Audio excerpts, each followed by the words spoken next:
I'm 3 on your side's Gary Harper. A Phoenix woman says losing her husband last summer was devastating when he passed away. But 12 months later, after his death, he still does not have a headstone, even though the headstone is paid for. I just miss him so much.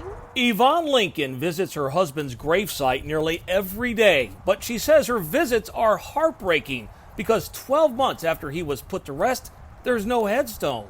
It's terrible. That's my husband right there, but nobody knows. Yvonne and her daughters have been looking at this depressing burial site for a year, staring at nothing but brown grass. They say it's not how a loved one should be remembered. It's very disrespectful for our veterans, our Korean veterans. Charles R. Lincoln served in the U.S. Air Force during the Korean War. In fact, Yvonne still has her husband's dress blues. The two were married for more than 50 years, raising a family, and Charles eventually retired as a cement worker.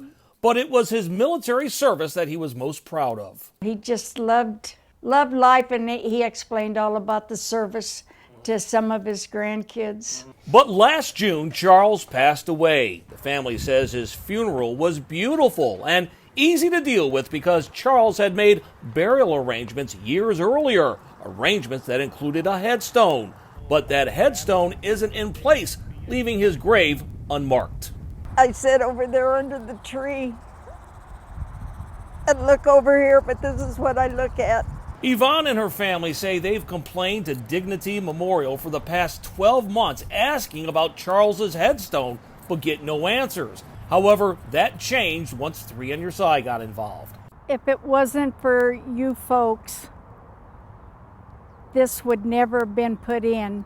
Just 2 hours after I contacted the mortuary, they placed this headstone recognizing the life and death of Charles R. Lincoln. After 12 long months of waiting, his unmarked grave has significance, and his family says they finally have closure.